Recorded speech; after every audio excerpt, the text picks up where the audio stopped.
So if you look at this, do you have this? This is actually available in the website. You can take this actually. So if you look at that, when they say normal over here, when you have normal over there to be safe, that you can see like all of them are on the dot. Whatever that you use, you can actually use, you can actually start your case in the first case and to be predictable. But when you actually start doing venture to longer and shorter, that is actually for you to actually decide later on whatever that you have. The good thing about that is because we have barriers as well. But barriers is only for optical. It was not designed for ultrasound. It's actually for optical. The SRKT is actually still okay. Only in this particular paper, they really want you to use Wong Koch axial adjustment. But we have tested this. If you actually use your own nomogram, you can predict, you can still get good results out of that. So basically that in short, if you have to start, remember I was prepared this for for the entry level surgeon. We actually do that. Let me just okay. So what's supposed to happen is a case discussion, right? But a case discussion for senior surgeon is actually a bit. Do we need to have a case discussion? Yes. Oh, that is actually junior surgeon. Yes, but senior surgeon. Okay. Why not we ask senior surgeon to give their opinion? Is that correct? Is that okay? No, senior surgeon will not be happy. They just want to do it. Alright, I mean, this is just to show you where planning is very important. Of course, this, as I said, this is touch base. It's not like going in detail. 72-year-old retired nurse. Okay, 636 OD, 69 OS. That is actually astigmatism. Now, the reason for we highlight that, I just want to know, if you have a staff nurse like this, so how would you assess that? What is your strategy to do? What are you going to do? You have an astig over there, you have astig over there. The other, I have cataract as well, by 6'9". So now you have to know, should I actually offer this staff nurse, 72? Are you that old? You're not that old? You start to have that particular thing. But the staff nurses, they are very active. This might be a matron used to scold people. They're still active scolding people. They have children now, grandchildren. So if you look at this, that is where it looks simple. It used to be simple, 72, but it's not that simple anymore. If let's say in urban practice, how urban? Kuantan. Kuantan is not that urban, but we do have people like this that we have to think. Should we offer? Should we not offer? Then we come back to what we discussed before. 3 questions. Do you want spectacle independence? Do you really want spectacle independence? If you want spectacle independence, we have to talk about it because we do on the 636i, but now we have to do on the 69 later on. If you want a multifocal IOL, then we have to assess. And you compromise quality of vision, you might have a glare. If the 69 doesn't have glare or have glare, you have to know that because you have to know, okay, are you compromising that? Are you okay with that? Then were you willing to pay extra? So that's why you come back to that and you assess this as well because it's not as easy as that. Before you want to offer, your staff should actually be able to do this. And when it comes to you, you just said, okay, it looks like your corner is good, optical requirement, you understand. We might actually offer you. You're just reconfirming that, right?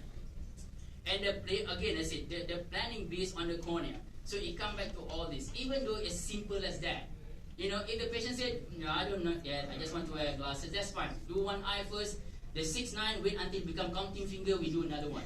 And I'm just joking, but for that, it depends on the patient now. You got the idea, right? You got the idea, sir. Now, that's a 35-year-old now. All of a sudden, LASIK reject. Why does LASIK reject? We never reject patient one. We will do whatever it is. But there is actually, there is a cataract there. But the OD is actually clear and dominant. So, what are you going to do? The patient was actually engineer, know about things. I want multifocal IOL. Would you proceed on multifocal IOL? So this I said, I heard, it is the answer to things. Now, even though to some, this is straightforward, no, but you cannot, there are surgeons who are looking at this, okay, I want to offer you lens extraction on the other eye. Depends on that surgeon because it comes back to whether you can actually challenge that. If you can challenge that, that's fine.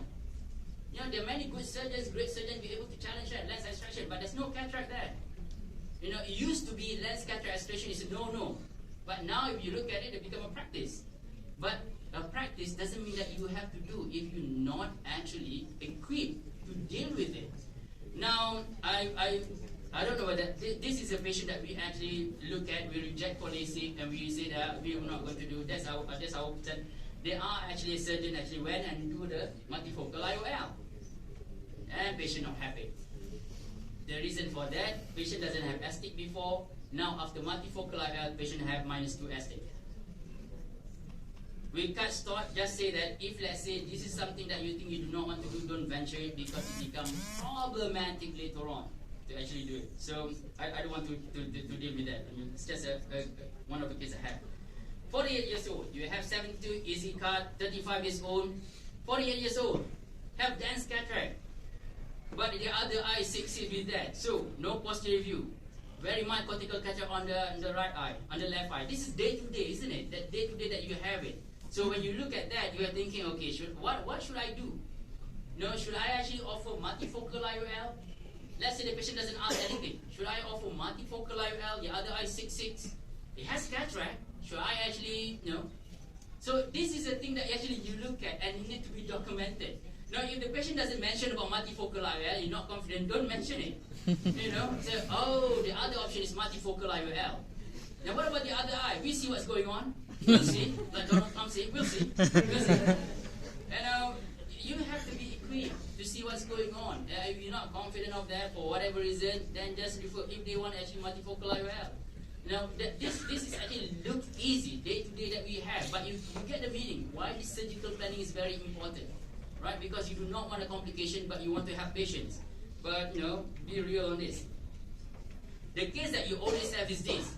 This is a particular case that I say that have all this all of a sudden inconsistent. It was sent to us to assess whether you can get it consistent. This patient come from all the way you're referred because I have inconsistent K. That's exactly what the patient said. It's actually, I think this is engineer, something else, or senior manager. I have inconsistent K. What do you want me to do? Make it consistent? So easy. This is a person who read. So I actually have few machines over there, and I say that it doesn't matter. I still have inconsistency. You have that, but there is a paper saying that. But we might not get it on the nail. We might not. But if you want, we can do it. If not, you have to know there's a limitation. Any surgeon can do this. We give a paper, say, go back to that surgeon, that be consistent. But I think people doesn't know. But I appreciate that people actually refer to me. We learn a lot, and we learn each other, and we actually, we learn a lot about that. So that's good. At least we learn about it because I do not know how to answer this before until we actually do a research. There must be a way to actually answer this objectively, rather than my way is because my way is level 3. You go to the court, whose Khairidzan? Except good looking, whose side is that?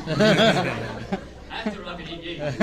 It's been 2 hours to get talk. Okay, thank you. So I think that's it. I mean, I don't want to let you on that. Sorry.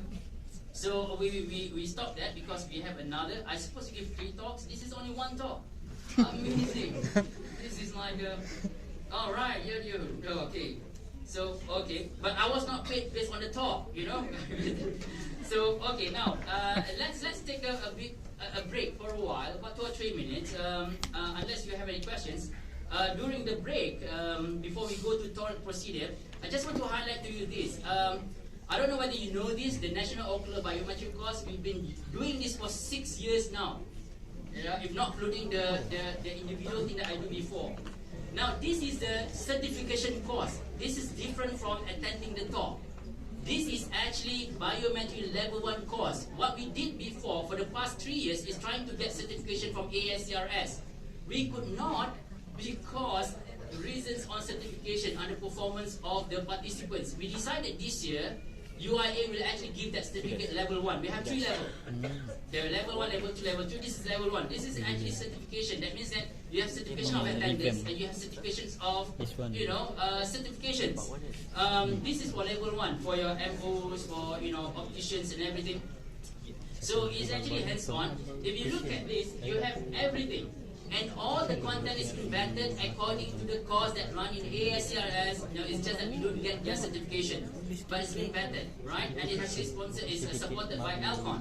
So, and you have 2 days course with the hands-on it's very intense to get them passed. They will get certificate of attendance, but to pass, they have to pass the exam that we actually organize for them. So it's nice if let's say your biometrics later on have this certificate biometry level 1. Nobody understands that, but at least biometry level 1, you know. So because now we actually regulate the knowledge of the biometry, it become better. So I encourage you to actually, participate in this. Send your staff. Dr. Khairidzan is over here on this side, and Dr. Fahmi is over there on the other side. We place them at the both sides, so you can come and actually ask information from them. We have limited sort of like seats on this because it's hands-on. It is actually, people actually look at how they actually do the biometry.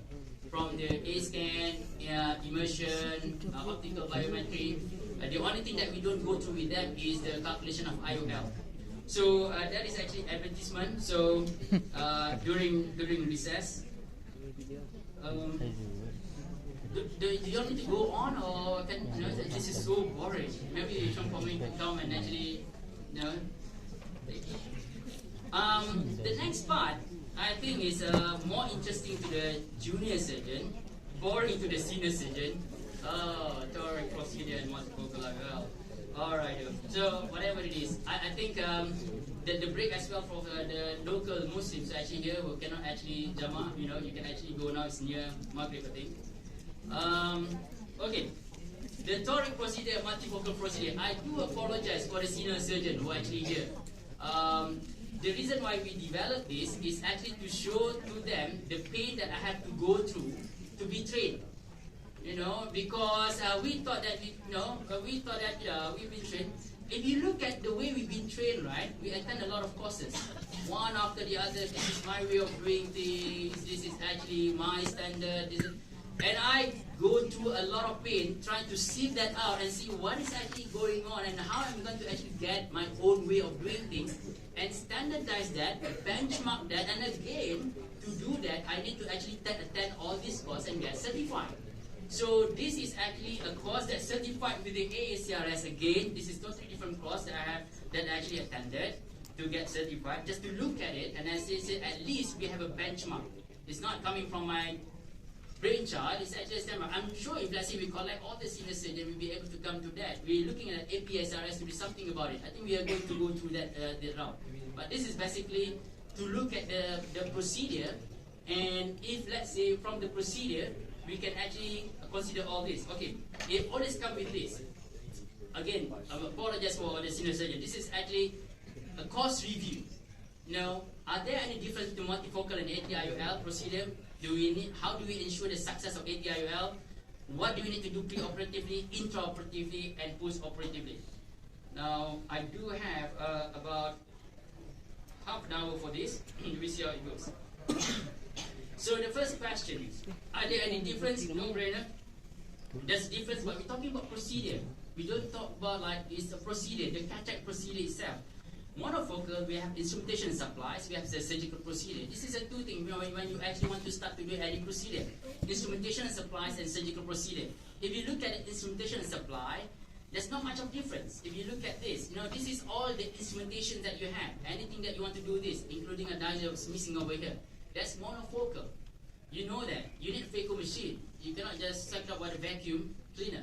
You need phaco machines, side part. This is actually standard. So whatever that you want to do, and that's why previously in the training, people actually look at after monofocal, you should actually do multifocal, because multifocal have no difference in terms of instrumentations or technique. Maybe a fine tune of something, but instrumentations, no different. And that's why when we started before, people actually said you should start multifocal because there's no different. But we changed that because we are unable to train ourselves well to handle the quality of life just now. So I hope you understand why there's a change.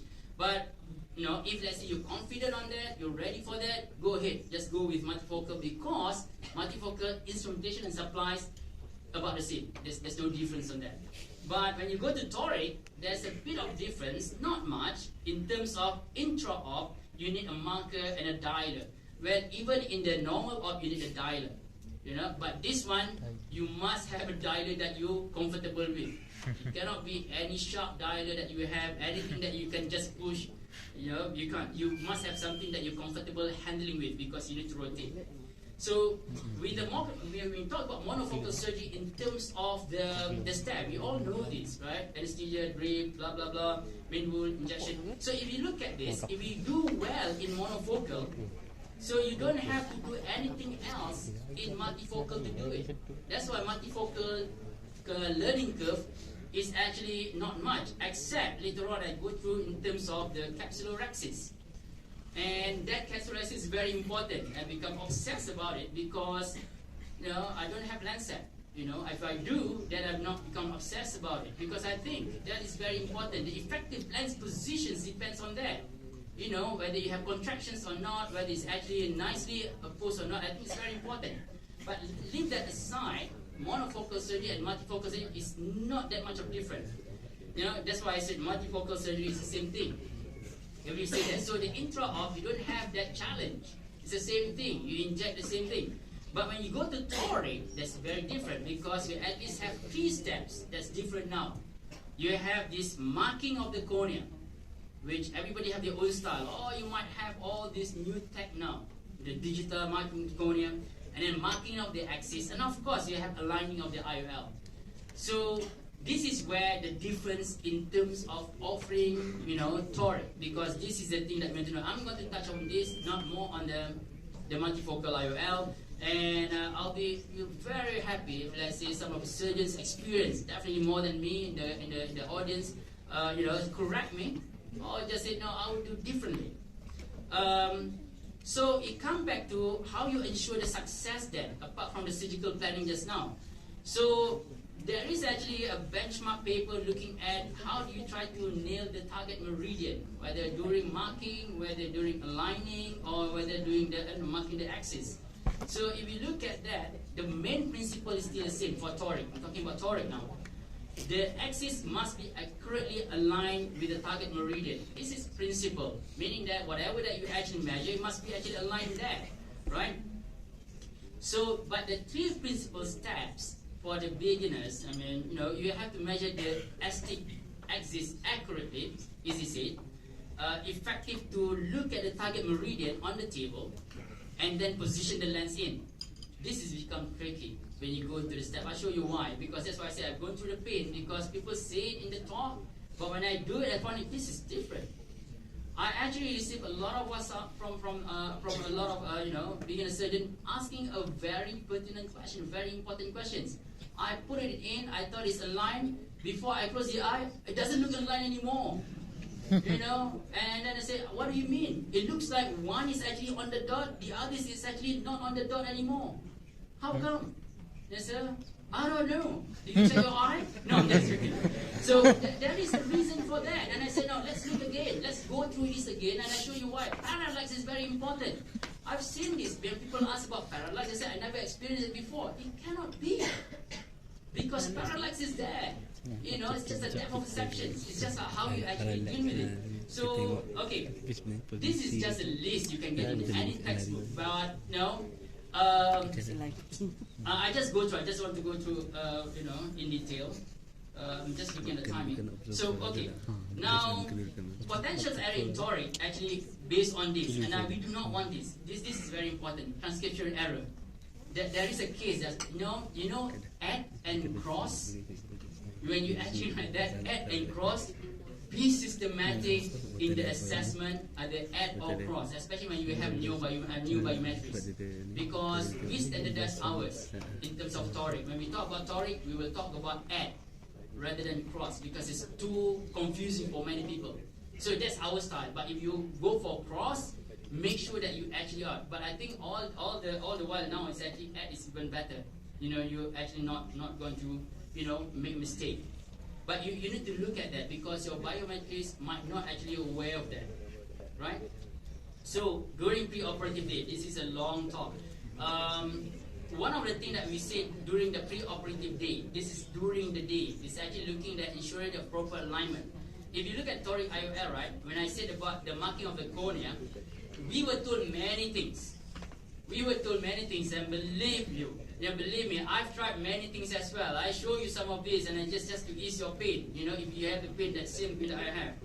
Now, the training module that I have, that I follow, one of the course, they look at like this, and they say that it's enough for you to mark only one. And this is actually from the very beginning when I was trained, just mark one, right? But when I look at another speaker, they said, no, you have to mark 3. So which one is true? And I said, you don't need mark more than 1. You mark 3, you get confused, right? So when I look at that, okay, in theory, and this is actually part of Alcon training as well. I think if let's say you are the pioneers of the Alcon Toric, you know that the Alcon provided us this because it was so important that you actually have this marker, you mark, and then you have this 3. Has anybody used this before or still using it? Right, you have this because, you know, 3. Because then you get 3 because it's a reference mark. Now, all this good in the video or even in the meeting, people look at it and say, right? So yeah, 3 point, marking 3 point, you try to get 3. But no, I did my own series, the 3, they're never in line. You know, as much as I said this is in line, that is not that in line. So then you have to develop, and I show you certain things as well. When they mark, a lot of them mark is actually at the conjunctiva. And I actually, you know, alter that because I show you the difficulty that you have. So, and then this is a must. You must actually put it upright. I mean, we know this because there's cyclo torsion, right? There's a cyclo torsion on this because it will move. Now, a lot of people say not many people. How many? About 15%. You'll see more 15% in Toric IOL the moment you want to start. It's not because of actually the cyclo torsion. It's because the head is everywhere. You know, you don't see the head. And when you start before in the training, this is in UCLA. We strap the head. We strap the head 100% for Toric. Yeah, it makes sense because you don't know whether it's moving or not at that time. So when I start doing that in Malaysia, they say, "What's wrong with you? Abusive."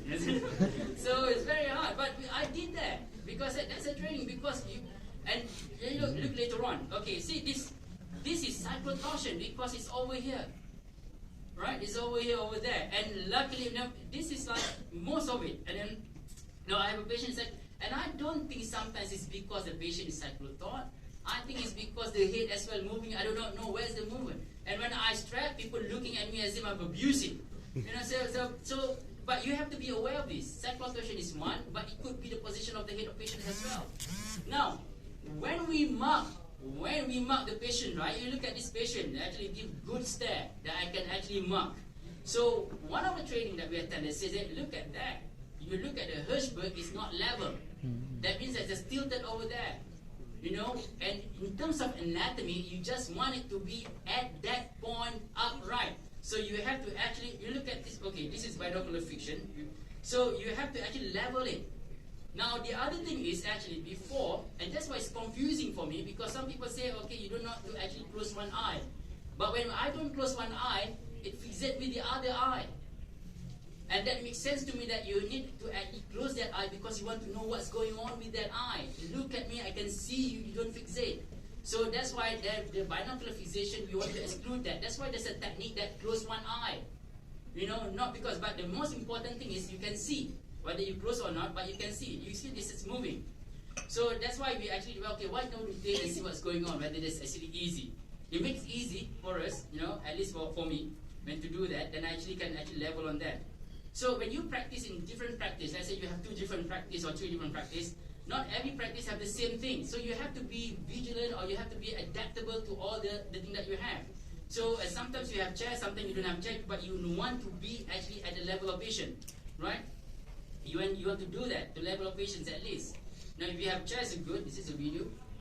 Yeah, but I don't have to play the video. So if you have a chair, it's good. If you don't, then that's tough. But look at this. What's the difference in this and this? This is a time in the evolution of a technique that people say that use a loop. And I bought this loop because it's my idol surgeon who said that I use a loop. I have to, and I follow that. eyes give me a headache with that loop. Because I can see. So it's not necessarily what you actually learn in the talk that can actually, I used that loop before and I said, it doesn't make it easier for me. It make it difficult for me. Maybe to that good surgeon, that's good. I'm sure if let's say you're actually in the market long time, you see that there are surgeons who actually advocate this. And it's not that cheap, that loop. So still using the loop, looking at that. So I just said observation tool. But what is important is you being able to observe. Doesn't matter, whether you use 3 diopter glasses to observe, but at least you observe. So, and then people say, let's use a slit lamp. And I want that group as well. Let's use a slit lamp. Bring the patient outside and everything. Right? And I like slit lamp. I do like slit lamp because it gives us some confidence. But there are slit lamps like this where it doesn't have illumination. So I can see that, but I cannot see the whole eye. You understand what I'm saying? So the slit lamp that works for me is actually that I can see the whole eye. Then I'm marking. I don't even know where is that. Is that like level or not? So when I look at it, hey, this is just ridiculous for me. I cannot see the eye. But when people say I do well with slit lamp, yes, please do so. But in my case, look at that. I was not be able to do it well because it should have a background light to see the whole line. And we do have that now. But because the slit lamp is not the OT, so I abandoned that. But I like slit lamp, right? But it's not without the issue. So this is the thing that I said. It's not without the issue. So if you have lighting like this, is good. Because, sorry, this is a movie. Yeah. Now when I say it's not without the issue, because even all the marking is not without the issue.